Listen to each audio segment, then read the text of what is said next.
Hey, come see us on tour. We'll be in Tempe, Arizona, Los Angeles, Columbus, Ohio, Dayton, Ohio, Cincinnati, Lexington, Burbank, California, and Honolulu. Go to jimmydore.com for a link for those tickets. Don't go anywhere else. I'm going to show you this. This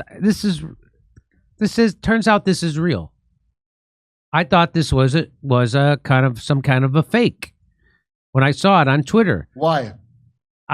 Because it just seems so brazen. But of course, it's not. When CNN did their interview with Kamala Harris and Tim Walz, they did a 40-minute interview, and then they cut out half of it.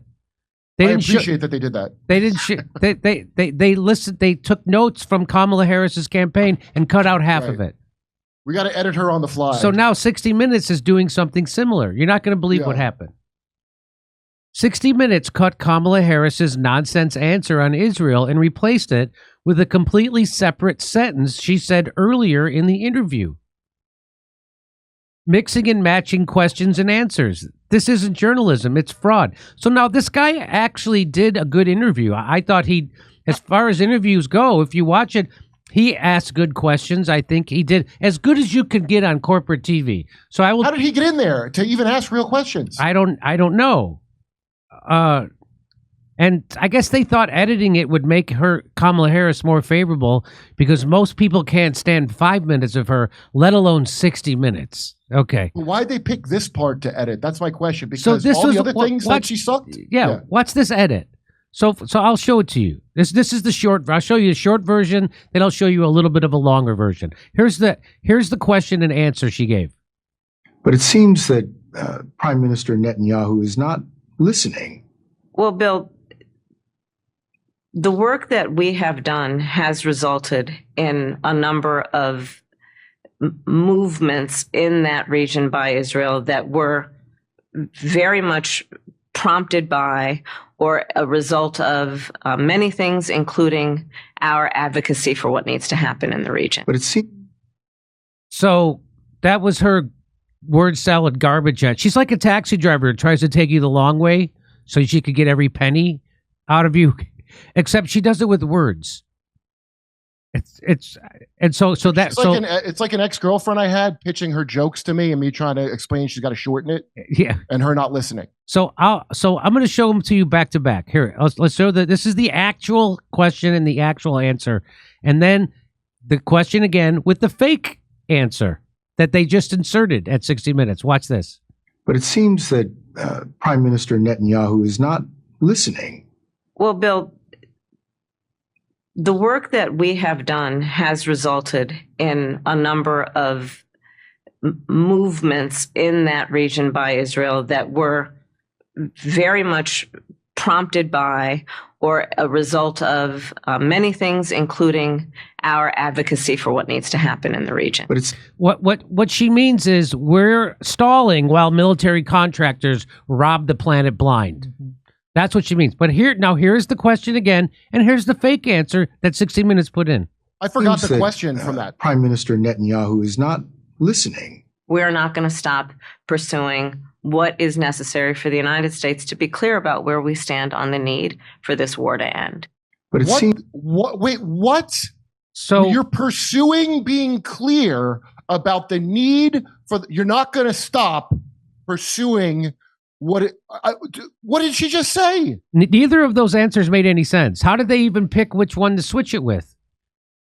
I've forgotten the question both times. So I went.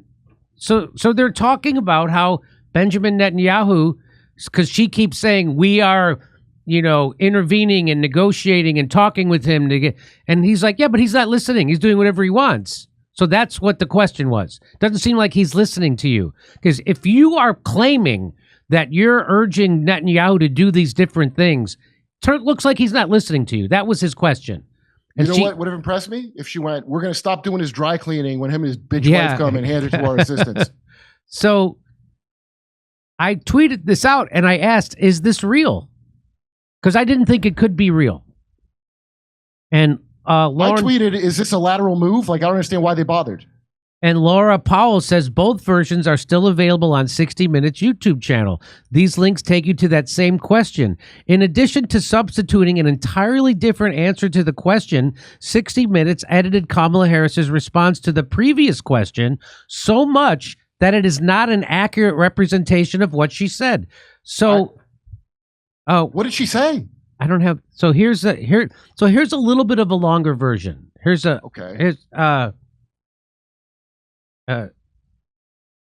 supply Israel with billions of dollars in military aid. So he's saying you guys are giving them billions of dollars. You have leverage. Why doesn't he listen to when you tell him what to do? That's basically what he's saying. But here we go. Supply Israel with billions of dollars in military aid. Mm-hmm. And yet Prime Minister Netanyahu seems to be charting his own course. The Biden-Harris administration has pressed him to agree to a ceasefire. He's resisted. You urged him not to go into Lebanon. He went in anyway. He has promised to make Iran pay for the missile attack, and that has the potential of expanding the war. Does the U.S. have no sway over Prime Minister Netanyahu? The aid that we have given Israel allowed Israel to defend itself against 200 ballistic missiles that were just meant to attack the Israelis and the people of Israel. And when we think about the threat that Hamas, Hezbollah presents, Iran, I think that it is without any question our imperative to do what we can to allow Israel to defend itself against those kinds of attacks. Now, the work that we do diplomatically with the leadership of Israel is an ongoing pursuit around making clear our principles, which include the need for humanitarian aid, the need for this war to end, the need for a deal to be done, which would release the hostages and create a ceasefire. And we're not going to stop in terms of putting that pressure on Israel. And thank you for editing. Thank you for editing it. You know what? Thank you. Thank you, 60 Minutes. And we're not going to stop. We're not going to stop putting pressure. What she means is we're not going to stop giving him everything he wants so he can continue doing exactly this and causing a larger war. We all know this. Yep. Including Arab leaders. But it seems that Prime Minister Netanyahu is not listening. Well, Bill, the work that we have done has resulted in a number of movements in that region by Israel that were very much prompted by or a result of many things, including our advocacy for what needs to happen in the region. Whoa, wow. Wow. You know what? I got to give this to Bibi Netanyahu. When you ask him a question, he'll draw you a picture of a cartoon bomb and make it real clear what his answer is. You know? They should have just put the Doritos answer in there again. He should have asked her about Doritos. It's not a word salad. That's a turd salad she does. Here it is. We supply Israel with billions of dollars in military aid. Mm-hmm. And yet Prime Minister Netanyahu seems to be charting his own course. The Biden-Harris administration has pressed him to agree to a ceasefire.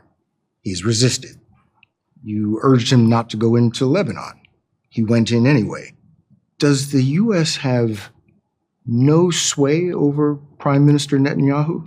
The work that we do diplomatically with the leadership of Israel is an ongoing pursuit around making clear our principles. But it seems that Prime Minister Netanyahu is not listening. We're not going to stop pursuing what is necessary for the United States to be clear about where we stand on the need for this war to end. So did you see how they cleaned that up for her? I mean, it's still horrible. It's still horrible, but do you see how much shorter the second one was than the first one? She just talked and talked, and they cut all that out. I got to give it to them. They really did a service with that. They really did do a service. I almost quit the show while you were playing that. I can't take hearing her talk. So I make fun of her. So I went back today before the show to check, see if there was a community note. As of this airing, there was no community note on that. Nobody claims it didn't happen. In fact, there's links. That's crazy. Why did they have to worry about editing this answer? Why? Because she had 20 horrible answers that everyone made a real meal out of, if you recall, including us. But the one about Israel, that's where we got to go in and do some editing. Right? Like, you know what a good time to do the editing was any of the other questions he asked her. Remember, he goes, you didn't get elected and this and that. And that's where you'd want to do some editing, I would think. Hey, so mainstream media is unreliable and dishonest, and that's why you watch the show, right? How can you trust them when they're never told the truth about anything like Russiagate or Julian Assange, Ukraine, Syria, COVID? That's where our sponsor, Ground News, comes in. Ground News is an app and a website that gathers related articles from around the world in one place so you can compare the coverage, kind of like how we do it on this show. Let's look closer at the coverage of President Trump's attempted assassination, for instance. Ground News gives me instant access to more than 700 articles reporting on it all over the world with context on each publication's political bias. Factuality based on how subjective or objective their language is, and even who's funding those people. Comparing the coverage is absolutely fascinating to me. Corporate-leaning USA Today and ABC News downplayed the shooting by writing that Trump was moved from stage after loud noises startled him and rang out in the crowd. The Irish Times went as far as to victim blaming, adding that the assassination attempt might even help him win the White House. Right-leaning outlets like the Daily Signal and New York Post were quick to call out liberal media's biased coverage, reporting that their bias was on full display. Unfortunately, moments like these can fuel the fires of misinformation, and very inaccurate narratives can spread like wildfire. The only way to combat this is to stay informed through really diverse news sources, something Ground News simply excels at. I mean, they even created a blind spot feed to expose what the other side of the political spectrum isn't reporting on, freeing readers of any hidden agendas and political spins. With media bias just running crazy like it is, I can't recommend subscribing to Ground News enough to stay fully informed on topics with explosive headlines. Just go to ground.news/JD. That's ground.news/JD with my link in the description, and they're going to give you 40% off their Advantage subscription, which will give you unlimited access to all their analysis and features.